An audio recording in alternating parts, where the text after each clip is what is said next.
बढ़ती ठंड के साथ दिल्ली एनसीआर में बढ़ रहा प्रदूषण। दिल्ली के कई इलाकों में खराब श्रेणी में प्रदूषण का स्तर।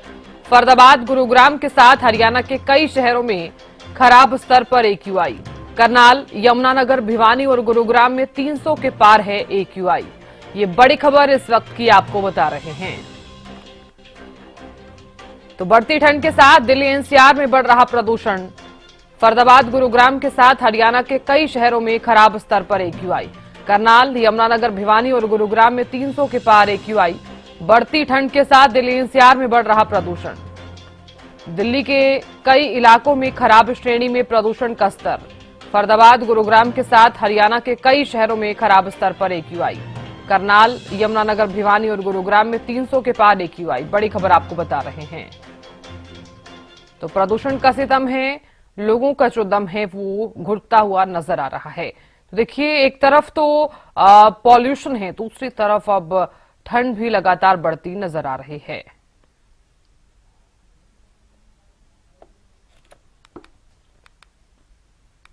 और जानकारी देने के लिए भिवानी से रवि जांगड़ा जुड़ गए हैं। रवि, देखिए, प्रदूषण का सितम, प्रदूषण का कहर तो लगातार जारी था, लेकिन अब बढ़ती ठंड के साथ लोगों को अब खासा परेशानियों का सामना भी करना पड़ेगा। आज का एक्यूआई भिवानी में कितना बना हुआ है और क्या क्या सावधानियां बढ़ते पॉल्यूशन के बीच की जा रही हैं? साधना, अगर बात करें ना केवल भिवानी बल्कि प्रदेश के 4-5 ऐसे जिले हैं जहां पर एयर क्वालिटी इंडेक्स यानी वायु की गुणवत्ता का सूचकांक 300 के पार है। सबसे ज्यादा जो एयर क्वालिटी इंडेक्स जो दर्ज किया गया है गुरुग्राम में दर्ज किया गया है 325 के करीब। इसके अलावा अगर फरीदाबाद की बात करें, गुरुग्राम के साथ साथ भिवानी की बात करें, करनाल की बात करें, यमुनानगर की बात करें, ये वो जिले हैं जहां पर 300 के पार एयर क्वालिटी इंडेक्स है। भिवानी में 316 जो है एयर क्वालिटी इंडेक्स वो दर्ज किया जा रहा है सुबह 7 बजे की अगर बात करें।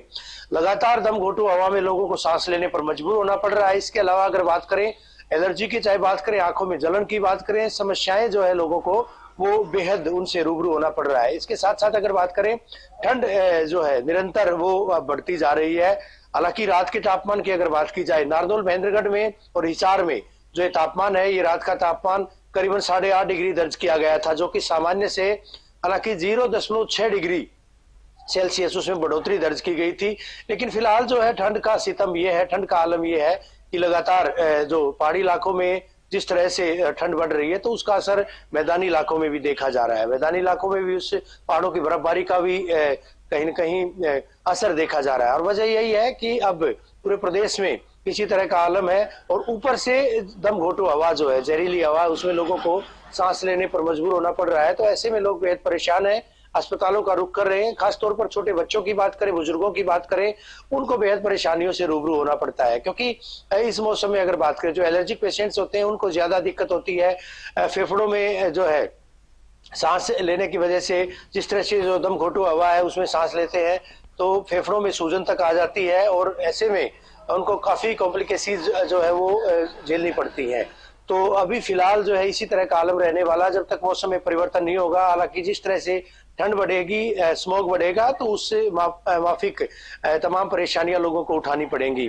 पिछले 3 रोज की बात करें, भिवानी के साथ साथ जो है चाहे सोनीपत की बात करें, करनाल की बात करें, बहादुरगढ़ की बात ककरें, इंडस्ट्रियल एरिया, इंडस्ट्रियल हब है बहादुरगढ़, वहां भी एयर क्वालिटी इंडेक्स हालांकि हमने 600 के पार भी देखा था, 400 के पार देखा था और अभी फिलहाल जो है 295 बहादुरगढ़ का भी दर्ज किया गया है। प्रदेश के ऐसे कई सारे जिले हैं साधना, जिन जिलों में अभी भी जो है हवा की गुणवत्ता ठीक नहीं है। यानी 4 जिलों का तो हमने जिक्र किया, भिवानी का जिक्र किया, करनाल, सोनीपत का जिक्र किया, गुरुग्राम का भी जिक्र किया, यमुनानगर का भी जिक्र किया। इनके अलावा भी कई सारे जिले ऐसे हैं जहां पर एयर क्वालिटी इंडेक्स यानी वायु की गुणवत्ता का सूचकांक वो 250 से 300 के बीच है।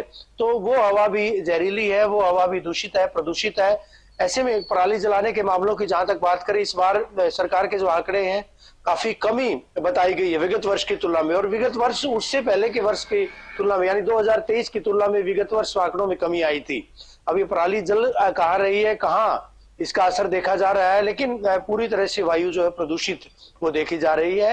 लोग परेशान है, घरों से निकलने को भी जो है उनको जब निकलते हैं तो काफी परेशानियां, अलसुबह जब उठते हैं लोग वॉक के लिए जाते हैं, शहर के लिए जाते हैं, या फिर देर शाम की बात करें, इस तरह से स्मोक छाया रहता है जिसकी वजह से लोगों को आंखों में जलन की समस्या का सामना करना पड़ता है, लोगों को सांस में दिक्कत होती है, और इसके अलावा और भी कई सारी दिक्कतें जो है लोगों को पेश भी आ रही हैं। साधना। बिल्कुल रवि, देखिए आपने सही कहा, कई तरह की परेशानियां हैं, लेकिन सबसे बड़ा कारण जो है वो क्या माना जा रहा है? पॉल्यूशन अगर इस कदर बढ़ता हुआ नजर आ रहा है तो लोगों को कई तरह की समस्याएं हैं, सांस लेने में दिक्कत हो रही है, आंखों में जलन हो रही है, और साथ ही जैसे ही घरों से बाहर निकल रहे हैं, चाहे वो बुजुर्ग हो चाहे कोई भी व्यक्ति हो, उन्हें खासा परेशानियों का सामना भी करना पड़ रहा है।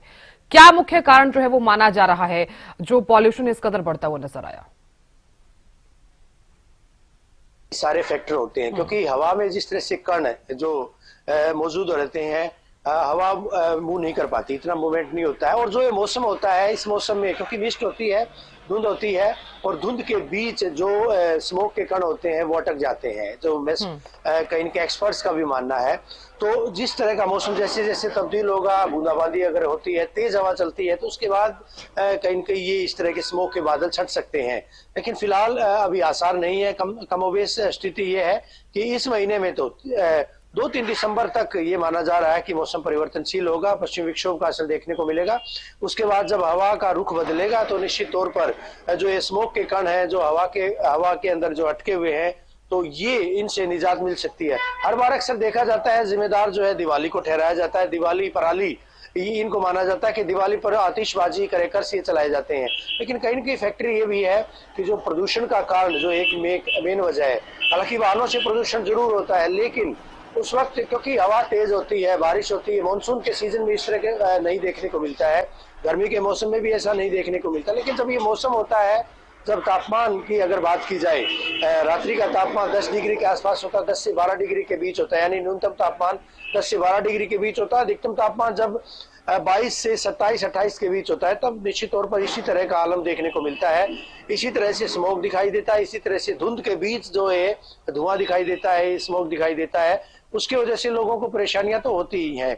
तो हर बार का ये आलम है, एक फैक्टर नहीं है, एक कारक नहीं है, बल्कि कई सारे कारक जिम्मेदार है। वाहनों से निकलता धुआं, प्रदूषण, और इसके अलावा अगर बात करें दिवाली के मौके पर जिस तरह से जो आतिशबाजी क्रैकर्स जो चलाए जाते हैं बेतहाशा, कहीं न कहीं उनका भी असर लगातार लंबे दौर में, लंबे पैमाने पर, बड़े पैमाने पर देखा जा सकता है। और ऊपर से जो है पराली जलाने के मामले भी सामने आते हैं, चाहे पड़ोसी राज्य की बात करें, पंजाब की बात करें, दूसरे राज्यों की बात करें, तो कहीं न कहीं उसको भी एक जिम्मेदार कारक माना जाता है। तो एक कारक को ज्यादा जो है यहाँ पर जिम्मेदार नहीं ठहराया जा सकता। कई सारे कारक हैं, कई सारे फैक्टर हैं जिनकी वजह से इस तरह की मुश्किलात पेश आती हैं।